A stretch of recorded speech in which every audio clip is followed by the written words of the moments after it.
Karen called 911 on nail salon, but she never booked an insulted staff. The nail salon smelled of acetone and jasmine, a strange mix that clung to the air like a stubborn rumor. Karen stormed through the glass door, her purse swinging like a weapon, her voice already slicing through the hum of conversation. "I demand service. Now!" she barked, her words landing like a slap across the room. Inside the bustling salon, Lynn, a young Vietnamese nail technician, glanced up from her client's glittery manicure. Her hands were steady, but her eyes narrowed at the woman who just disrupted the morning calm. The other technicians exchanged quick glances, their brushes pausing mid-stroke. Customers shifted uncomfortably in their cushioned chairs, sensing a storm brewing. Karen, in her pressed blazer and oversized sunglasses, didn't care. She never did. She was here for a manicure, and she'd get it, booked or not. Lynn set down her nail file, her voice polite but firm. "Ma'am, do you have an appointment?" Karen's laugh was sharp, like glass breaking. "An appointment for a place like this? I don't need one. I'm a paying customer, and you're going to serve me." She leaned forward, her manicured finger jabbing the air. "Do you even speak English, or do I need to repeat myself slower?" The room tensed. Lynn's jaw tightened, but she kept her composure. Years of dealing with entitled customers hardening her resolve. "We're fully booked today," she said, gesturing to the packed salon. "You can schedule for tomorrow, or I can check for a walk-in slot later." Karen's face reddened, her voice climbing. "Tomorrow? Do you know who I am? I don't wait. You people always pull this nonsense. I bet you're just lazy, aren't you?" She turned to the other customers, seeking an audience. "This is why you don't come to places like this. No respect for real customers." A murmur rippled through the salon. A young woman getting a pedicure frowned, whispering to her friend. An older man in the corner put down his newspaper, his brow furrowing. Lynn's colleague, Mai, stepped forward, her voice calm but edged with warning. "Ma'am, please lower your voice. We're happy to help if you're respectful." "Respectful," Karen scoffed, tossing her hair. "I'll show you respect.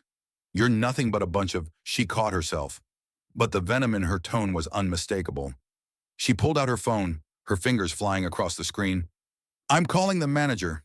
No, better yet, I'm calling the police. You can't treat me like this."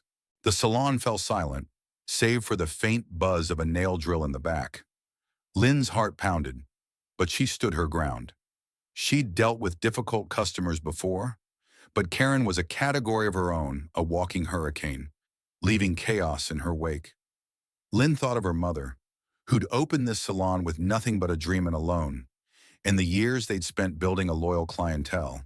She wouldn't let this woman tear it down. As Karen dialed 911, her voice dripping with exaggerated distress, a new figure emerged from the back room. It was Mrs. Tran, Lynn's mother and the salon's owner. Her petite frame belied her strength, her eyes sharp as she took in the scene.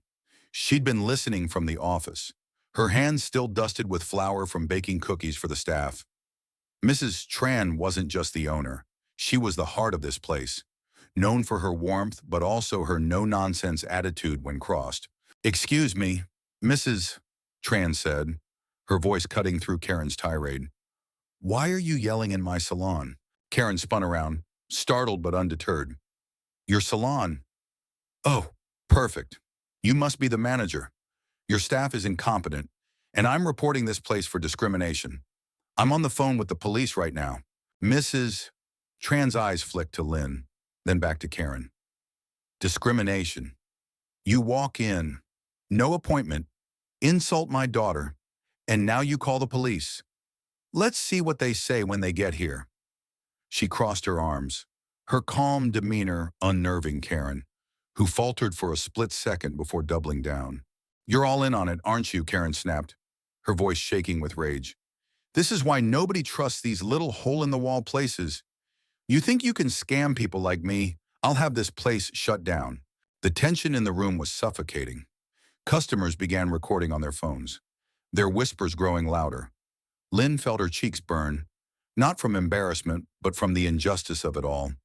She wanted to scream, to tell Karen to leave, but she knew better. Her mother's steady gaze kept her grounded. Mrs. Tran had seen worse decades of prejudice, long hours, and customers who thought they could bully their way to the top of the list. This wasn't new, but it still stung. Then came the twist no one saw coming. A soft voice broke the silence, trembling but clear. "Excuse me, but I know her." It was Sarah, a quiet regular who'd been sitting in the corner, her nails half painted. She stood, clutching her purse, her face pale but determined. "Karen works at my office.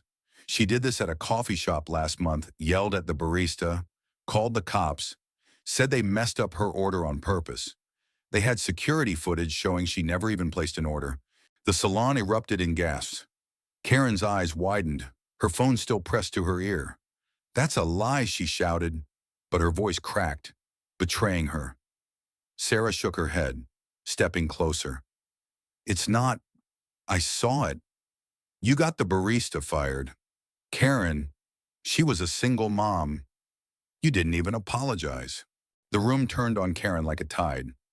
The man with the newspaper stood, his voice gruff. "You're causing a scene for no reason. These folks are just doing their jobs." A woman getting a pedicure chimed in. "Yeah, you can't just walk in and demand special treatment. Who do you think you are?" Karen's confidence crumbled, but she clung to her outrage like a lifeline. "You're all against me," she shrieked, her voice reaching a fever pitch. "This is a conspiracy. I'll sue every single one of you." She slammed her purse onto a manicure table, knocking over a tray of tools and a bottle of bright red polish. The bottle shattered, splattering crimson across the floor like blood from a wound. The mess was a perfect mirror of the chaos she'd caused. Lynn's hands shook as she grabbed a towel to clean the spill. But Mrs. Tran gently touched her arm. "Let it be," she whispered. "She's doing this to herself." The police arrived minutes later, two officers stepping through the door with weary expressions. They'd clearly dealt with calls like this before. Karen launched into her story, her voice shrill as she accused the salon of discrimination, refusal of service, and even theft. She claimed Lynn had tried to grab her purse. The officers listened, their faces unreadable, then turned to Lynn and Mrs. Tran. "Ma'am," the older officer said to Mrs. Tran, "can you tell us what happened?" Mrs. Tran recounted the events calmly, her voice steady as she described Karen's lack of an appointment, her insults, and her threats. Lynn added her perspective, her voice soft but clear, while customers nodded in agreement. Sarah stepped forward again, offering her account of Karen's past behavior. The officers exchanged a look, then checked the salon's appointment log, which confirmed no booking under Karen's name. The younger officer turned to Karen. "Ma'am, it sounds like you didn't have an appointment and you've caused a disturbance. You also made a false claim about theft. That's a serious accusation." Karen's face drained of color. "False? I didn't mean it like that. They provoked me." The officer shook his head. "You called 911 over a manicure you didn't book. You insulted the staff, damaged property, and wasted our time. We could charge you with filing a false report, but I'll give you a chance to leave quietly." Now, the salon was silent, every eye on Karen. Her bravado was gone, replaced by a mix of panic and humiliation. She grabbed her purse, the spilled polish staining its edge, and stormed toward the door. But Mrs. Tran's voice stopped her cold. "Next time, make an appointment and learn some respect." Karen froze, her hand on the door. For a moment, it seemed she might turn back, unleash another tirade. But the weight of the room's stairs pushed her out.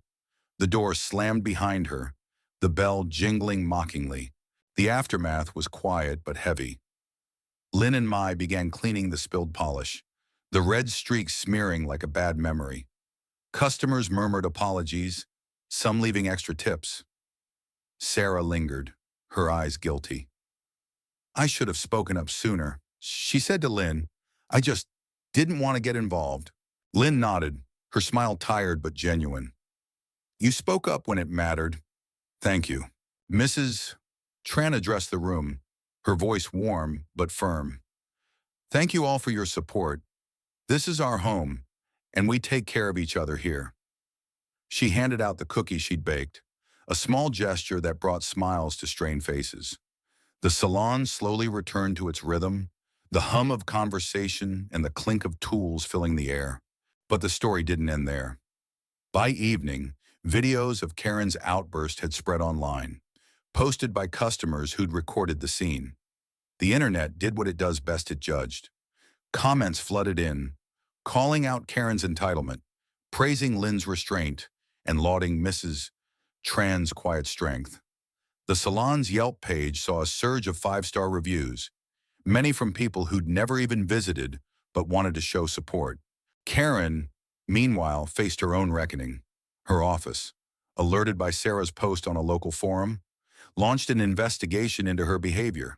Rumors swirled that she'd been suspended, her reputation in tatters. The coffee shop barista she'd wronged reached out to Lynn, sharing her own story of Karen's cruelty.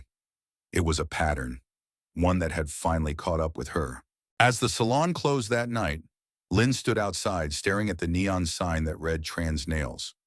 Her mother joined her, the two of them silent for a moment. "She thought she could break us," Lynn said finally, her voice soft. Mrs. Tran smiled, her eyes glinting in the neon glow. She didn't know who she was dealing with.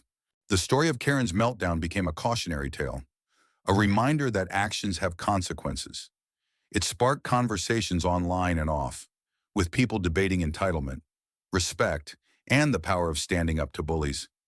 Some defended Karen, saying she'd had a bad day, but most saw her for what she was: a woman who'd let her privilege blind her to others' humanity.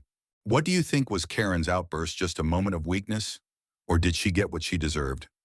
Share your thoughts. Let's talk about what's right and wrong in a world where respect often takes a back seat.